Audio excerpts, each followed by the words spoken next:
Hola, hola gente oyente, bienvenidos nuevamente a Literal Seguro, un podcast para tu seguridad y salud en el trabajo. Sí, muy buenas noches, hoy es un día especial para nosotros, hoy 25 de noviembre, es nuestro segundo podcast Literal Seguro y en esta ocasión hay un invitado muy especial, particularmente para mí, les debo decir, a toda la distinguida concurrencia. Ustedes ya saben, yo soy la directora encargada de la Escuela Profesional de Ingeniería de Higiene y Seguridad Industrial. Y ha sido mi docente, el doctor Pedro Valdivia Maldonado, docente también de los moderadores que están presentes. Y yo quisiera destacar en él esa gran virtud como docente universitario multifacético, ha asumido la docencia, actividades de gestión, director de departamento académico y hace investigación, muy activo en investigación y siempre él fiel al tema de la radiación, todo tipo de radiaciones.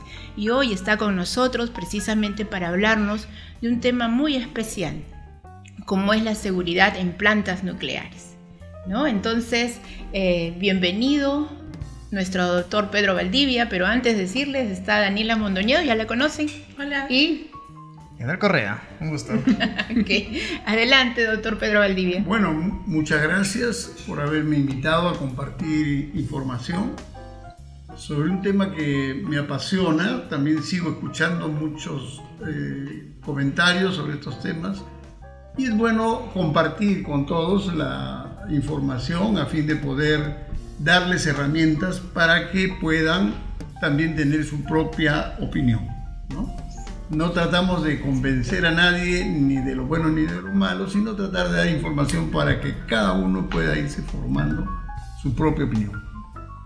Exacto, doctor Valdivia, en efecto, y es muy rescatable lo que nos dice, que cada uno forme su propia opinión, particularmente en las cátedras que usted nos ha venido dando mucho tiempo.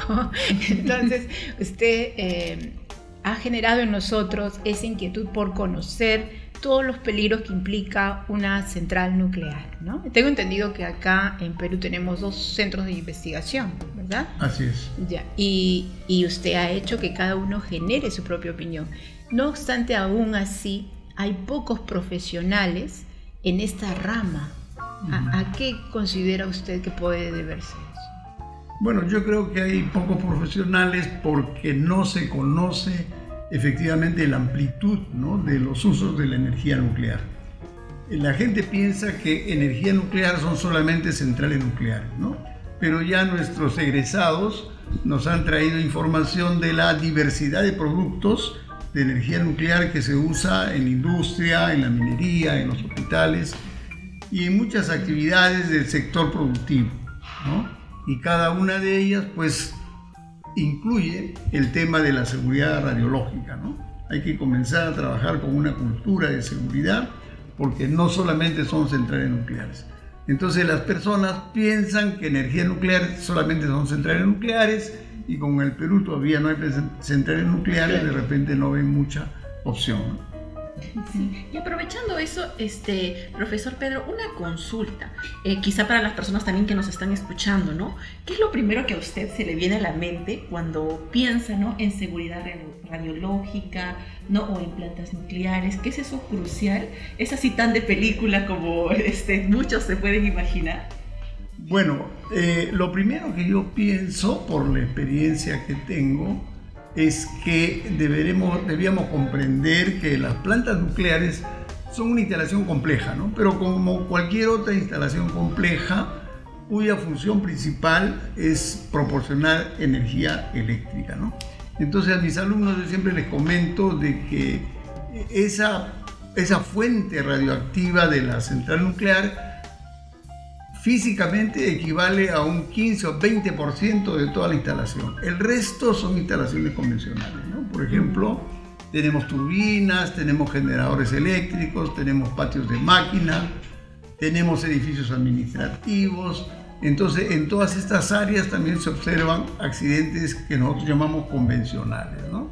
Okay. Y lo que sucede, parece mentira, pero ese 20% que contiene la fuente radioactiva, la energía nuclear, es un buen 20% que no tiene mucho trabajo, digamos, porque se enciende la central nuclear y eso nadie abre la puerta hasta después de un año, año y medio, ¿no?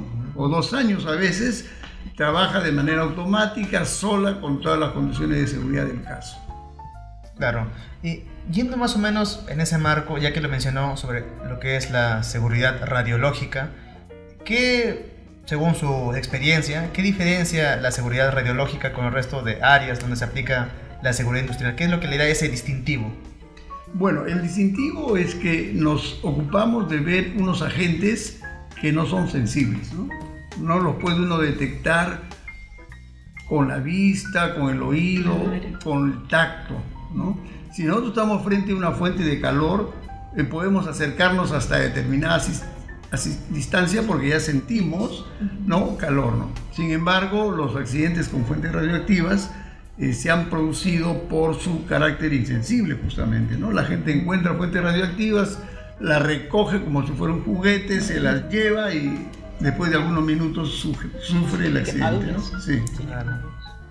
Claro.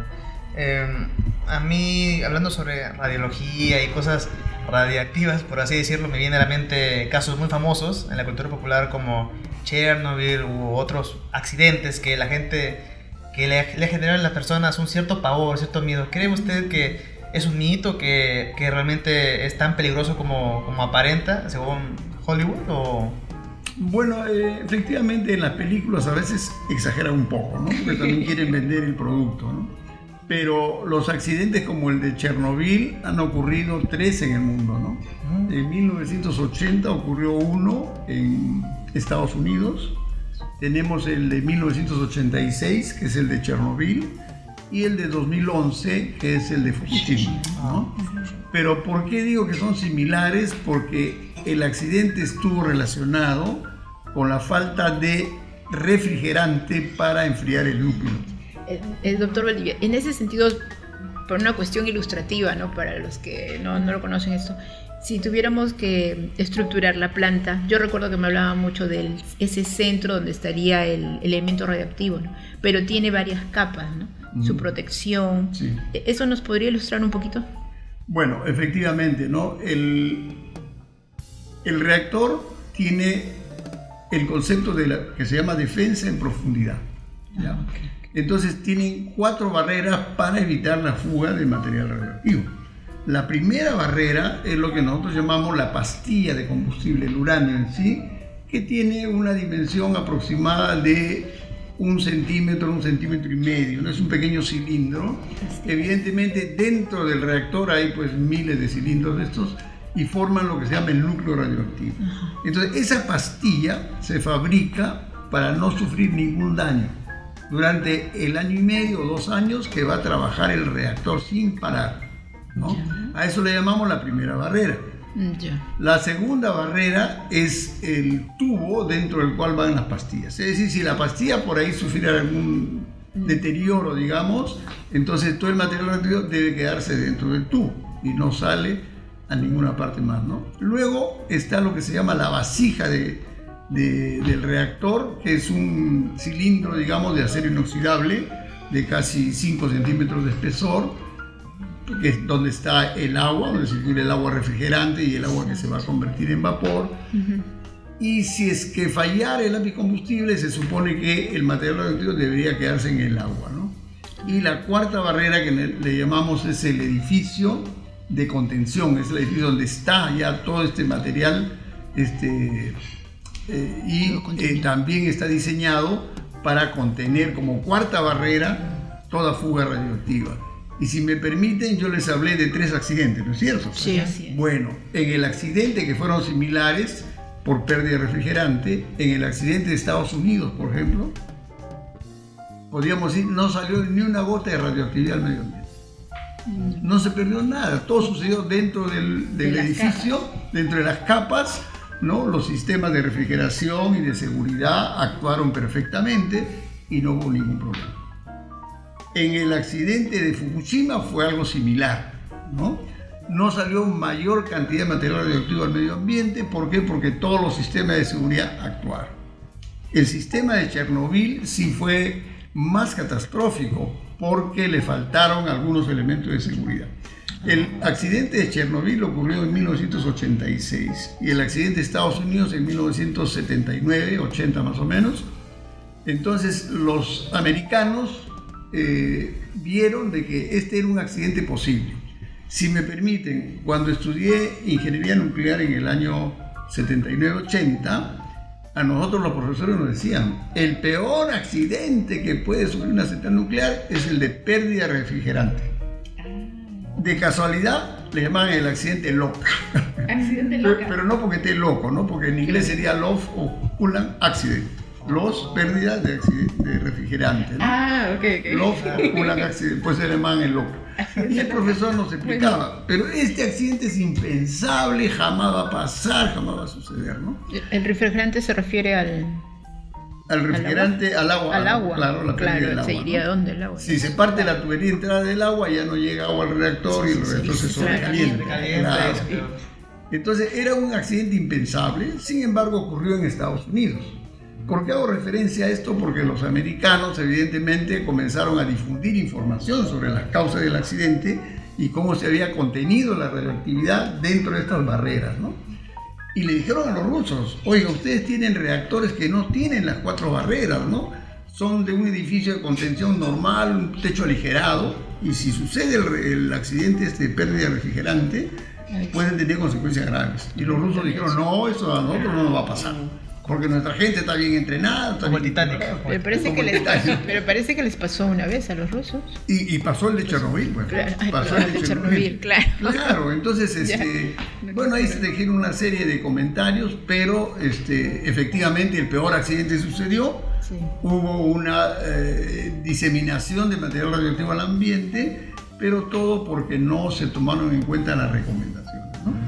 En el caso de Fukushima tampoco ha habido mayor diseminación al ambiente de material radioactivo. A la fecha ya todos tienen las 4 barreras, digamos. Sí, ahora sí, todo, inclusive los rusos ya han comenzado a trabajar también con estos sistemas de seguridad, ¿no?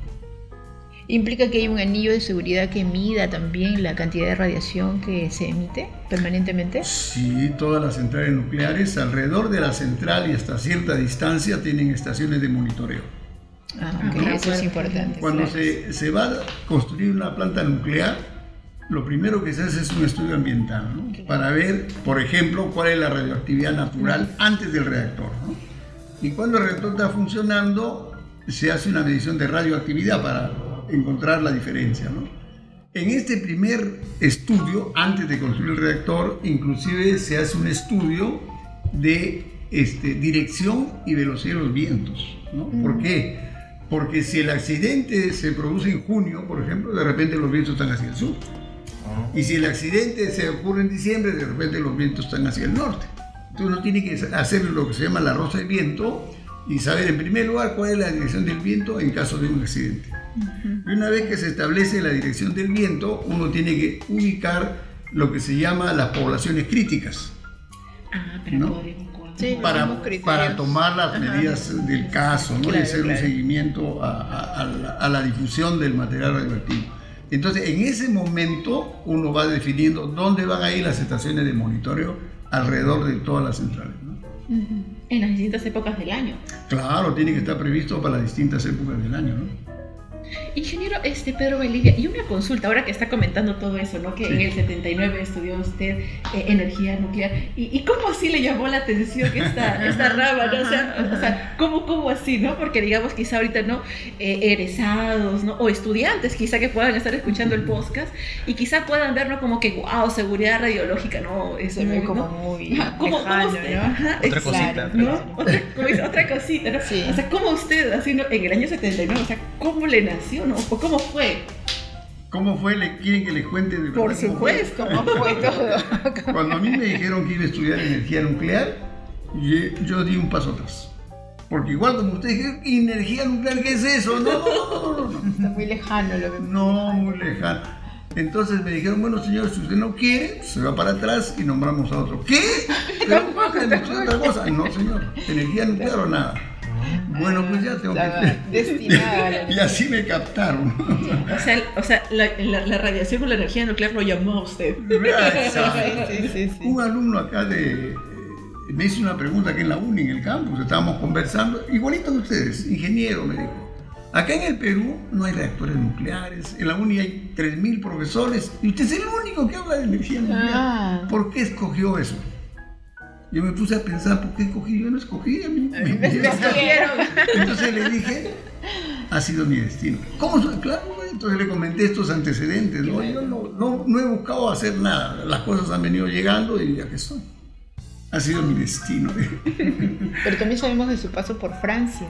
Claro. También relacionado al tema. Sí, ahí también hay una pequeña historia que contar. Nosotros fuimos a estudiar a Francia cuando todavía no se había tomado la decisión de comprar el reactor que tenemos ahora acá en Perú. ¿Hay un reactor acá en el Perú? Sí, el reactor de potencia 10 que queda en Caraballo, ¿no? Sí. Así es, ese reactor. Entonces los postores eran Francia, Inglaterra y Argentina. Ya. Entonces Francia, entre su propuesta, dijo: yo les vendo el reactor y les capacito al personal que ustedes quieran. Necesitamos becas, ya les doy becas, se van 3 personas a estudiar a Francia. Yo llegué a Francia un 15 de julio y cuando llegué, claro, quería mejorar mi francés y fui a hablar con la gente que me esperaba allá y le dije: quiero hacer mis prácticas en un laboratorio francés para practicar francés. Y me llevaron a un reactor de investigación. Me dijeron: fíjese, este es el reactor recién llegado, este es el reactor de investigación, acá va a trabajar usted. Oiga, pero yo no conozco todavía nada. No, me dijo, sí, no hay mucho problema de técnico. ¿Usted es ingeniero? Sí. Ya, entonces acá está, me trajeron otro doctor que había ahí. Él es el que ha diseñado el reactor peruano, fíjense. Él es el que ha diseñado el reactor peruano y usted va a trabajar con él. Bueno, entonces el señor me estuvo explicando algunas cosas, pero usted tiene que venir dentro de 30 días porque el señor se va a ir de vacaciones. Estamos hablando 20 de julio, ¿ya? El señor se va a ir de vacaciones y va a regresar. ¿Qué resulta? Que el día 7 o 8 de agosto, el Perú decide comprarle el reactor a Argentina. Ya se imaginan lo que fue eso. Los franceses dijeron: señores, para ustedes no le vamos a dar nada de formación en ingeniería nuclear. Nos cerraron las puertas, a pesar de que yo hice varias gestiones. Yo llegué a matricularme en un posgrado de ingeniería nuclear allá en Francia, en Grenoble, donde yo estaba. Hablé con las autoridades. Si usted tiene las calificaciones, me dieron un certificado que sí podía ingresar, ¿no? Pero como había pasado la fecha de la matrícula, el próximo año yo estaba aceptado. O sea, tenía todo el requerimiento para hacer el curso, pero por esas razones los franceses no quisieron que estudiemos eso, ¿no? Entonces, bueno, como ya teníamos un grado profesional, hicimos una maestría ahí en Francia en electrónica, ¿no? Electrónica y sistemas, y de acá nos mandaron una carta y nos dijeron: señores, España nos va a dar la capacitación en energía nuclear, pero tienen que tener una maestría.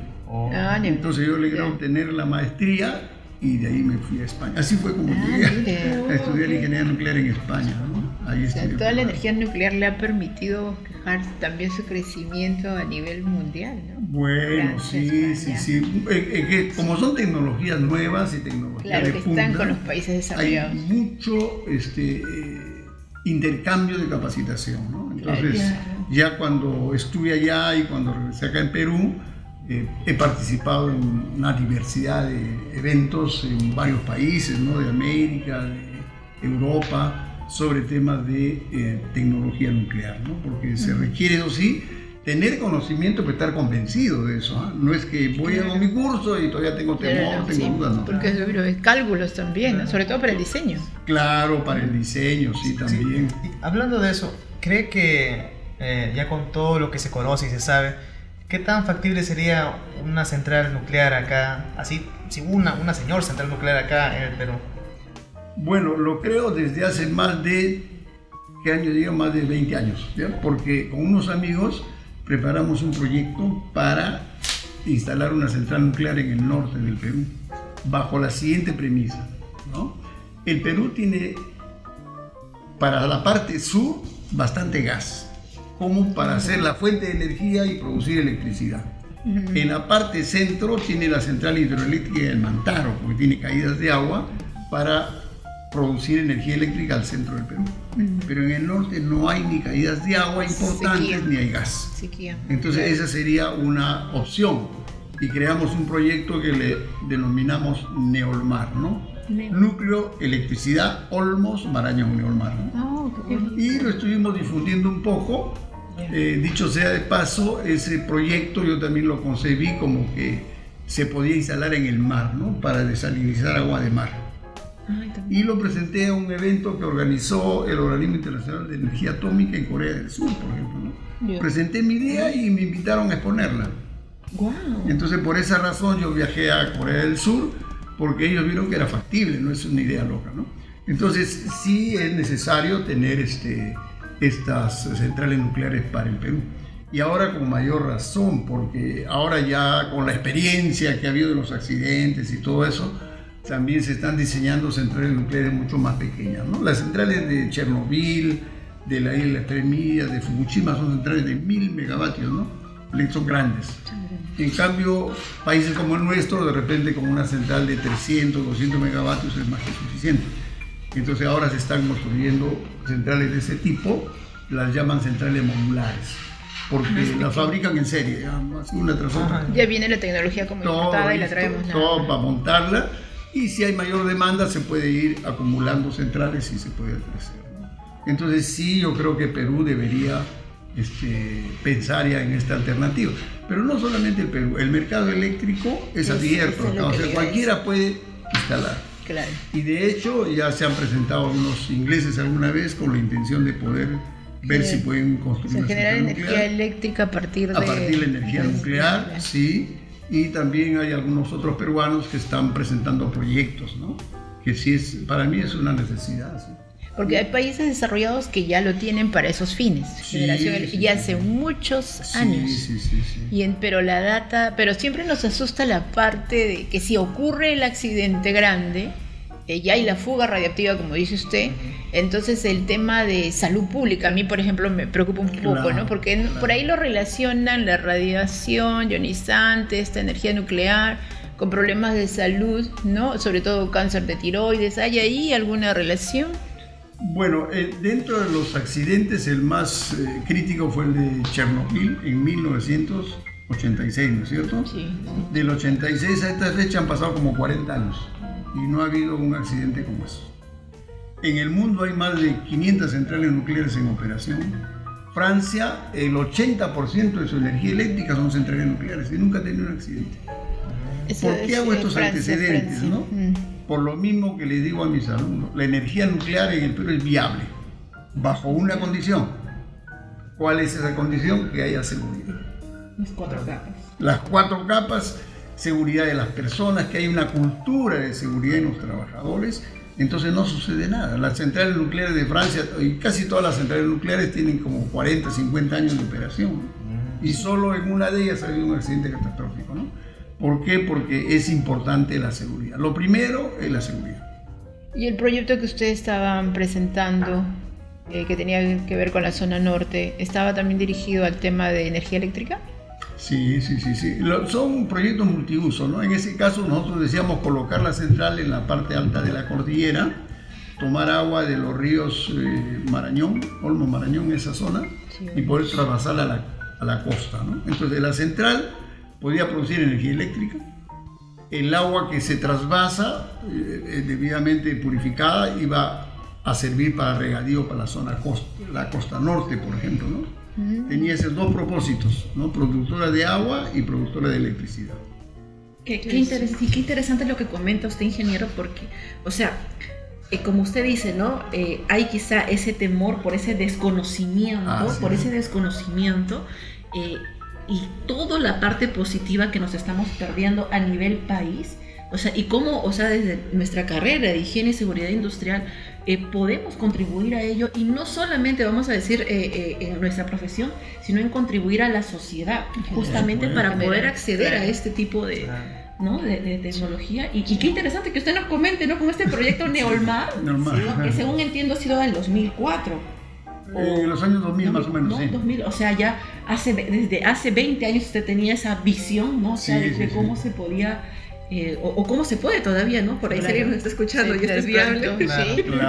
Uno de los más interesados, energía y minas, ¿no? Claro. Tiene que darnos la viabilidad, digamos, y podría proyectarse. Claro, y en el caso de que dentro de algunos años se concrete esta idea, como bien dice, hay que promover la cultura de la seguridad.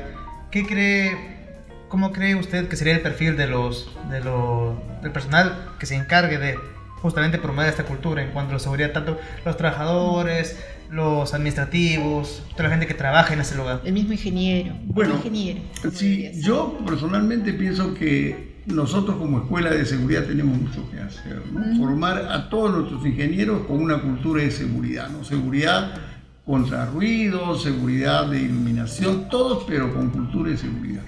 Entonces, de esa manera nos vamos a sentir comprometidos a compartir con la ciudadanía información sobre cómo trabaja una central, cuál es la seguridad, para que esos temores se vayan evaluando ya con información precisa, ¿no? Claro. Con personas que sepan transmitir la información. Pero ahora, el tema también es de que ustedes me habían preguntado cómo formar, ¿no? Creo que ya estamos atrasados. ¿Por qué? Porque para formar un especialista en seguridad de centrales nucleares no es que vaya simplemente a seguir un curso y ya está calificado, no es así, tiene que tener cierta experiencia. Entonces nosotros debíamos promover desde ahora la formación de especialistas en seguridad nuclear y estar pendientes para mandarlos al extranjero, para que vayan conociendo, viendo y cosas como esas, ¿no? Y yo tengo algunos alumnos que sí se interesan y permanentemente los estoy alimentando de información. Claro que no les puedo decir, oye, estudien ingeniería nuclear, porque si quieren quedar en el Perú, de repente no van a encontrar muchas cosas. Pero sí se puede promover su participación en otros países. Como para que salgan fuera, donde están los reactores. Claro, la universidad podría hacerlo a través de convenios, por ejemplo, sí, ¿no? Sí, sí. Poder hacer convenios con diferentes países y a nuestros alumnos que están interesados mandarlos a esos temas, ¿no? Porque acá instituciones dedicadas a ellos tenemos el Instituto Peruano de Energía Nuclear, ¿no? Con los centros de investigación. Y en los hospitales también tenemos, porque hay ciertas áreas de... Claro. Y en las industrias por la soldadura, ¿no? Todos, Sí. Tú también, Daniela, has visto en las industrias por la soldadura que ahí nos ponen prohibido el ingreso a menos que tenga una certificación del IPEC. Siempre nos han puesto. Es que lo que sucede es eso, cuando hablamos nosotros de energía nuclear, no deberíamos quedarnos solamente en el tema de las centrales nucleares, ¿no? Sino en el uso de los radioisótopos en todas partes. Como lo que hay en Caraballo, ¿no? Para los fármacos. Un reactor de investigación, por ejemplo. Que de repente el INEN también los tiene.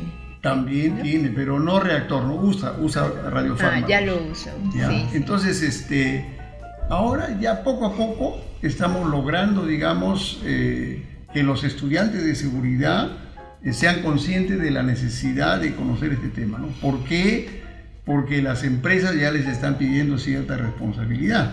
Yo he tenido oportunidad de hablar con estudiantes que me han dicho, ingeniero, en mi empresa hay varias fuentes radioactivas y la empresa me ha enviado al Instituto Peruano de Energía Nuclear a certificarme, ya estoy certificado. Qué lindo, ¿no? claro. Entonces ya están ejerciendo la especialidad con conocimiento del tema. Claro. Pero hay que saber que la seguridad también tiene niveles de actuación, ¿no? Por ejemplo, yo les digo, oye, si en la empresa hay un incendio, no creo que el ingeniero de seguridad agarre la manguera para apagar el incendio, no es así, no tiene que llamar a los bomberos, ¿no? Claro. Pero el ingeniero de seguridad tiene que tener criterios para señalizar la zona, saber qué tipo de fuego, algunas ideas básicas, ¿no? Sí. Entonces, en tecnología nuclear ahora también es más o menos así, ¿no? Oye, en cada sitio, en un hospital, por ejemplo, que hay materiales radioactivos, ya hay un operador, le llaman ellos el que use el material certificado por el IPEC. Y al lado de ellos tiene que haber otro señor que se llama el oficial de radioprotección encargado de la seguridad de esa fuente, ¿no? Entonces, el ingeniero de seguridad, ¿qué va a hacer? Va a actuar como elemento especializado para supervisar ese trabajo. Sí. Esa es su tarea, ¿no? Responsable de que todo salga que bien. todo salga bien, pero no solamente de radiológica, sino contra incendio. Por ejemplo, yo si fuera ingeniero de seguridad de un centro médico, estaría supervisando a los equipos contra incendio, ¿no? Oye, está formado mi equipo contra incendio para que me vean las mangueras de seguridad, contra incendio, todo eso. Estaría supervisando a los grupos de radiológicas. ¿Estás certificado? ¿Estás entrenado? ¿Tu experiencia? Entonces, de esa manera, como ingeniero de seguridad, voy trabajando, ¿no? Ahora viene la segunda parte. Si ya yo quiero dedicarme exclusivamente a este tema, ya tendría que especializarme un poco más, de repente hacer un curso de posgrado y todo eso, y tratar de incorporarme dentro del hospital como un oficial de radioprotección. Claro. Ahora, eso demanda un poco más de entrenamiento, ¿no? Pero se va preparando y ganando experiencia para estas futuras, digamos, tareas que va a haber cuando haya centrales nucleares acá, ¿no? Ingeniero, No, Ingeniero Valdivia, yo recuerdo una vez lo escuché en una reunión que usted comentaba, ¿no? Por ejemplo, en las plantas nucleares, cuando el gerente general se va de vacaciones, Sí. usted decía, ¿no? El que se queda a cargo, ¿no? Es el jefe de seguridad, o sea, porque Claro. tenía este conocimiento profundo justamente del proceso y tenía en sus funciones, ¿no? Estos puntos críticos. Claro, efectivamente, pues, ¿no? La seguridad es muy importante. Por ejemplo, en las Naciones Unidas existe lo que se llama el Consejo de Seguridad, ¿no? Y dice, oye, el Consejo de Seguridad es el órgano más importante de las Naciones Unidas. ¿Por qué? Porque tiene que ver por la paz y la tranquilidad del mundo, ¿no? Entonces, yo en mi experiencia he podido apreciar hoy en las centrales nucleares, el responsable de la seguridad, el gerente de seguridad, es un hombre importante, ¿no? Porque el de operación está viendo su reactor y ahí está, ¿no? En cambio el de seguridad está viendo todita la planta, Todo lo demás. está caminando que por todos funcione lados, todo ¿no? bien. Entonces se supone que ya para llegar a esos niveles también es un gerente que conoce seguridad, habrá hecho administración, ha pasado economía, por una cosa, ¿no? varias fases. Pero por eso es que a ese nivel el gerente de seguridad está en condiciones de poder reemplazar al gerente de la central, ¿no? Eso es importante. Hace un momento mencionó que ya en la industria, digamos que los responsables, los empresarios saben que es necesario que el ingeniero que se dedique, el ingeniero de seguridad, además tenga, digamos, un certificado por el IPEN, ¿no? Y que ellos mismos los promueven y le están hasta, digamos, financiando. Claro. Porque eso es inversión, Sí, finalmente. Eso es cuando llega a la industria. Y si hubiera un profesional independiente, ¿también el IPEN les da esas posibilidades? Bueno, sí, no, independiente no. Tiene que estar A través dentro de una empresa, a través de Ya, una empresa. de todas maneras. Sí.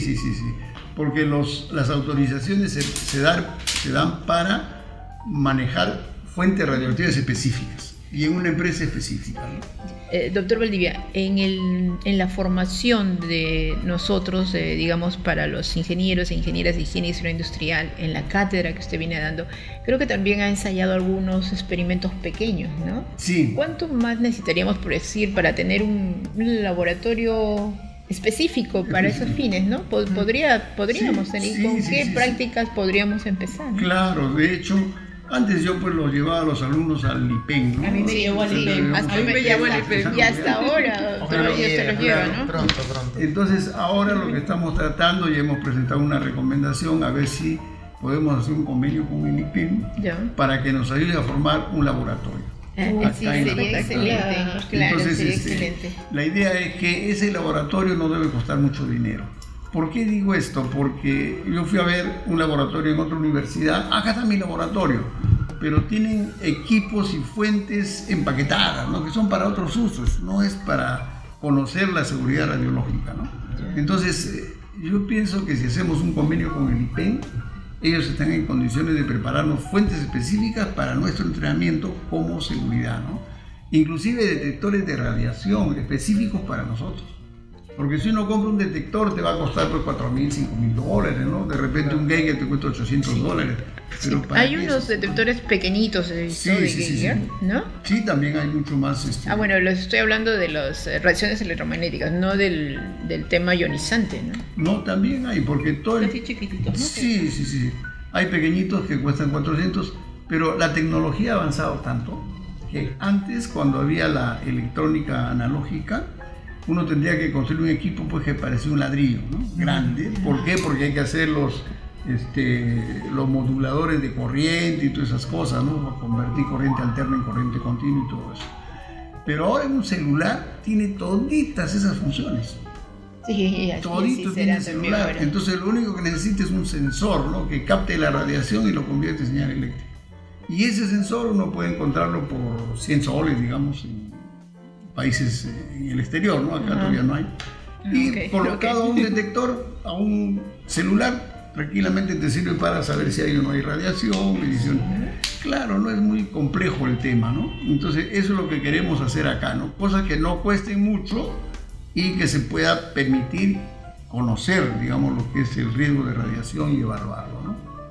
Pero tendría que ser, digamos, un laboratorio también con un nivel de seguridad para estos materiales que nos da aquí el IPEN. ¿Y de qué materiales serían? Bueno, son fuentes, nosotros le llamamos fuentes de calibración, son fuentes pequeñitas de algunos microcurís, ¿no?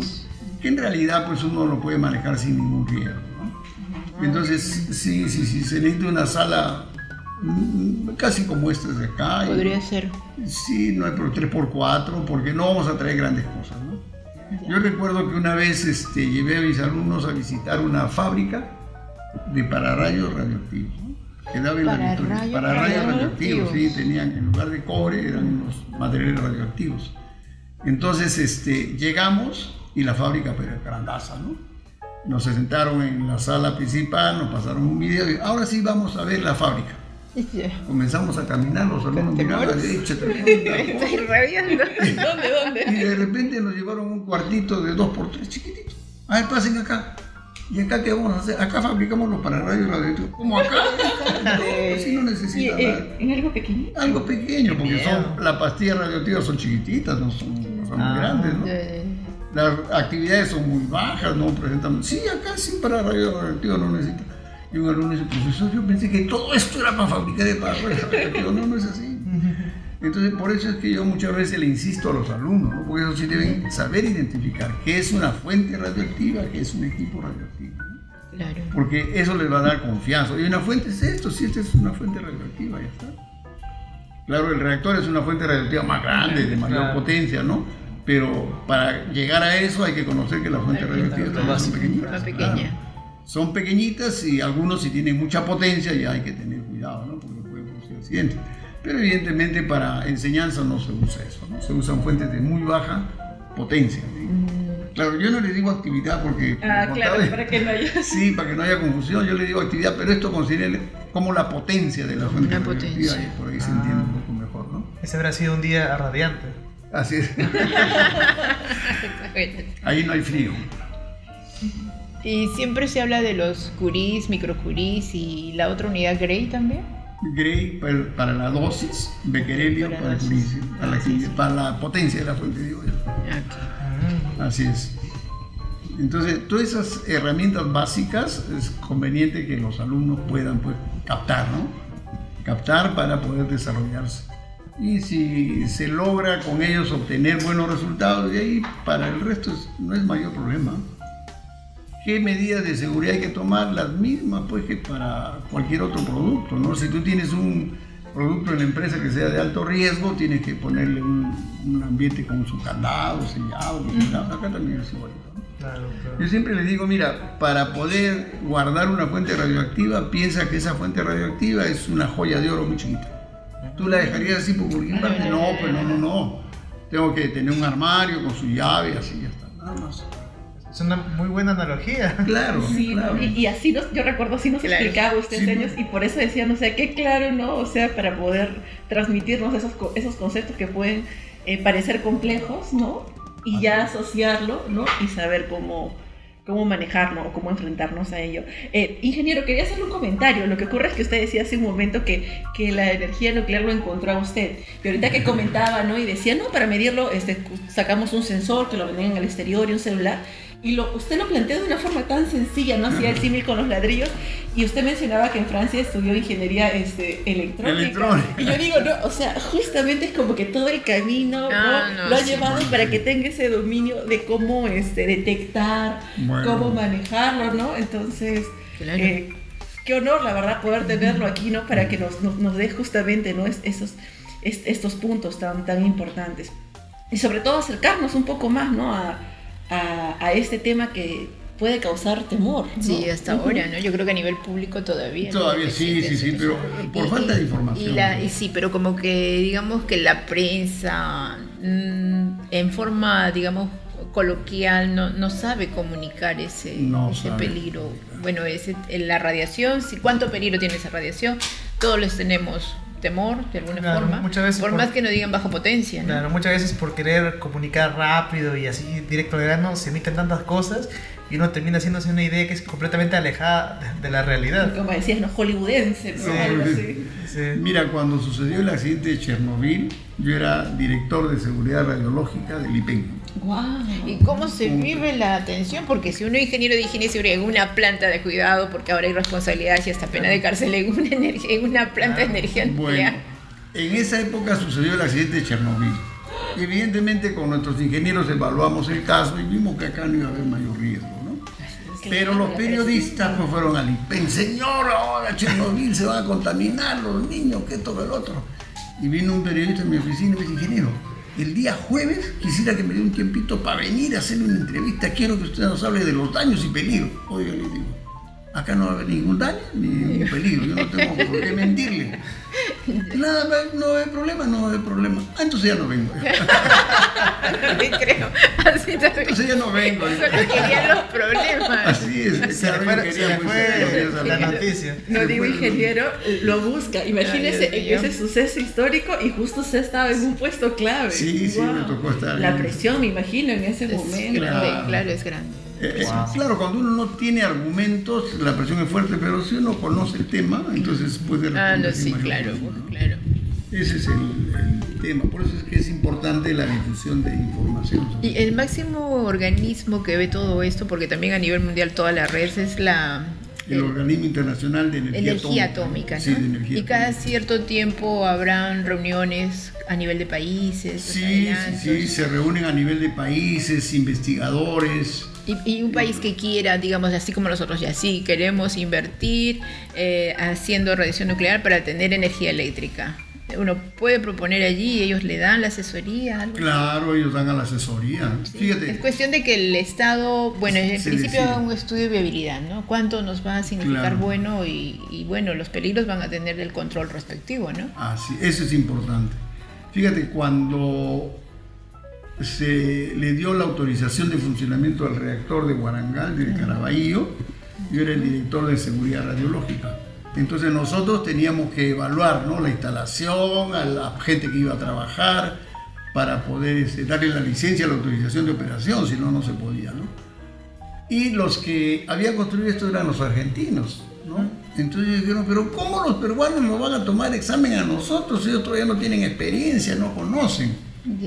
Lo que no conocían eran ellos, porque el organismo internacional tenía procedimientos para estos casos, ¿no? Entonces nos dijo, no, ustedes peruanos no se preocupen, nos dijo el organismo internacional. Ustedes formen su equipo de especialistas para evaluar, yo les voy a mandar 2 expertos que los acompañen. Claro. ¿No? ¿Y cómo es el procedimiento? Nos enviaron los expertos y al primero que hay que tomar examen es al que va a ser jefe de la central. Se le toma el examen a él, ahora tú vienes como examinador. Entonces el jefe de la central no va a querer quedarse con trabajadores después que no sepan nada. Por supuesto, si no, ¿cómo? El primero en exigir que todo. Claro. Entonces entre los 4 o 5, ya del IPEN habían 3, del organismo internacional 2, más el jefe, ese era el elemento que iba a evaluar, ¿no? Entonces no hay mayor problema, el organismo te ayuda en todas estas cosas, ¿no? Es cuestión también de decisión política. Bueno, decisión política, ¿no? claro. Para que se pueda hacer. Claro, lo que pasa es que como nos falta difundir más información, el gobierno pues apenas le digan, oye, una central nuclear Chernobyl, de repente se asusta. Sí. Por eso es que tenemos que trabajar desde el punto de vista de seguridad, digo yo, en difundir información, ¿no? Es lo que tenemos que hacer. Sí, sería lindo, ¿no? Porque los países desarrollados, mira, han mantenido, es una necesidad de la energía. Yo lo veo por la energía eléctrica, pero sin duda tiene otros usos, ¿no? Pues están hablando de radiofármacos. Bueno, bastante, sí. Pero la energía eléctrica en el país se hace cada vez más cara. Sí. Y entonces esa es una posibilidad, es una alternativa más, ¿no? Claro, además, los recursos que utilizamos para generar esa energía eléctrica tampoco son ilimitados. Sí, claro, correcto. Y ahí, claro. Entonces esta es una alternativa, ¿no? Es una tecnología que creo se va, no digo imponer, ¿no?, sino va a ser necesaria en estos años que tenemos el cambio climático. Eso Porque iba las a centrales decir. nucleares no emiten gases de invernadero. Sí, Y si sí, queremos sí, bajar, sí. ¿no?, la cantidad de gases de invernadero, tenemos que reemplazarlo, ¿no? Las centrales de petróleo, Porque carbón. como país tenemos que tener nuestra cuota de Nuestra inversión cuota, para sí. bajar las Así emisiones, es. ¿no? Más o menos ese será Sí, como sería el estándar interesante. de ahora en adelante. Claro. Entonces las posibilidades, como digo yo, están totalmente abiertas, ¿no? Más aún ahora que el mercado eléctrico es libre, podría venir en cualquier momento un inversionista extranjero y decir, ustedes necesitan acá, pido autorización y construir. pero el Estado tiene que estar preparado para dar la autorización. Sí. Eso es lo Y la población también consciente Bueno, de lo la que población significa, también. porque No, pedir una licencia de funcionamiento para que se dé esto, y la población siempre cercana, ¿no? Y tal vez no tan cercana, pero es que se le tiene temor a la radiación. Sí. Entonces hay que comunicarlo por todos los niveles. Por eso la idea nuestra es poder tener acá un laboratorio. Ay, ¿no? eso es Y- lo más lindo. E inclusive ese Claro. laboratorio tratar de replicarlo en otras universidades, ¿no? Tanto en el norte claro. como en el sur Sí, del por país, allí, porque ese es el- para promover la difusión de Ajá, información. para probarla, porque solitos tampoco, la idea es que... No, pues no, solito no se Pero puede. podemos ser un referente, Claro, un ejemplo claro, empezando, claro. y que otras universidades también se También animen a se tenerlo. haga, ¿no? Lo mismo. Ay, Y sí, qué se maravilla. vaya enseñando la energía nuclear desde el punto de vista de seguridad. Eso es De importante. Yo he dictado cursos en la Facultad de Mecánica también y en la Facultad de Electrónica, el mismo curso, ¿no? Pero orientado a los electrónicos, a todo lo que es detección de radiaciones y todo eso. Y a los mecánicos orientado hacia qué es la central nuclear, los componentes, cómo funciona, ¿no? Claro, Cada uno, máquinas, claro, máquinas. desde el punto de vista de las Ajá. máquinas. Inclusive creo que es bueno contarlo ya que se habla de la posible participación de estudiantes.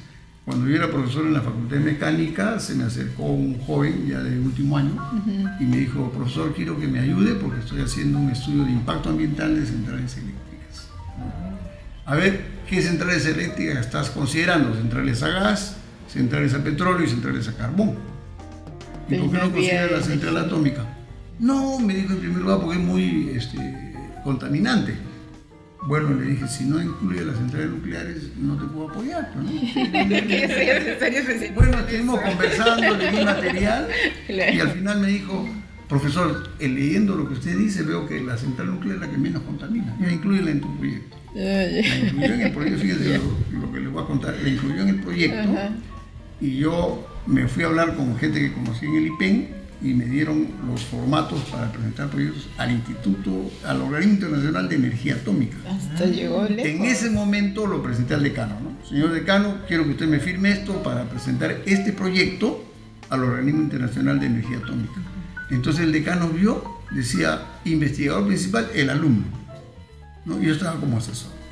Me dijo, oiga, profesor, pero un alumno no puede estar como jefe de proyecto. Me dijo, tiene que estar usted como asesor. Y yo le dije, fíjese, profesor, en el Organismo Internacional de Energía Atómica, a mí ya me conocen como he trabajado tantos años. como ya, sí. Y ellos lo que Hay quieren son caras nuevas.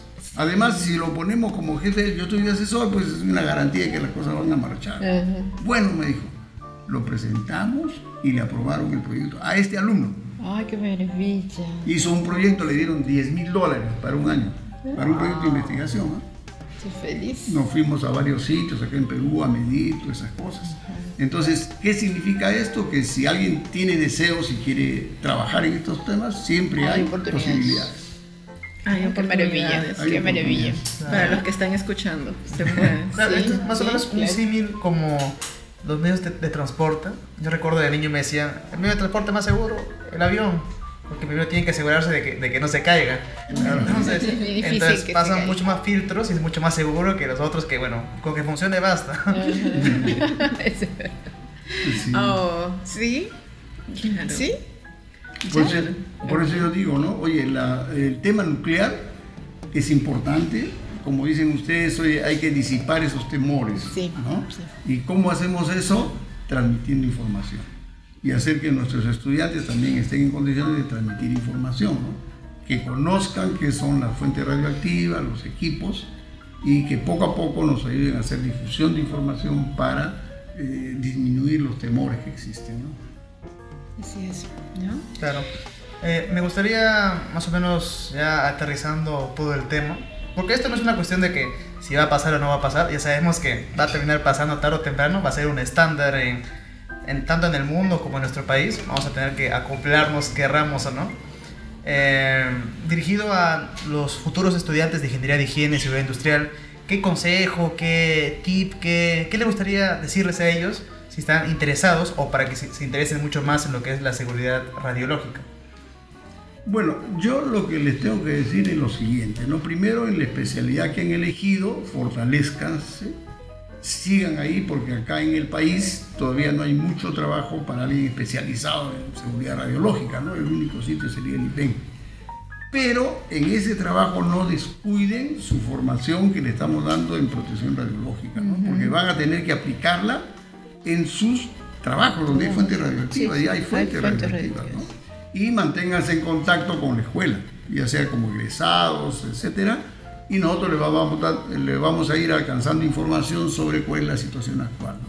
De tal manera que si alguno de ellos ya decide, pues ya yo me voy a especializar en temas de energía nuclear, pueda tener la oportunidad de participar en un curso de especialización, ¿no? De energía nuclear.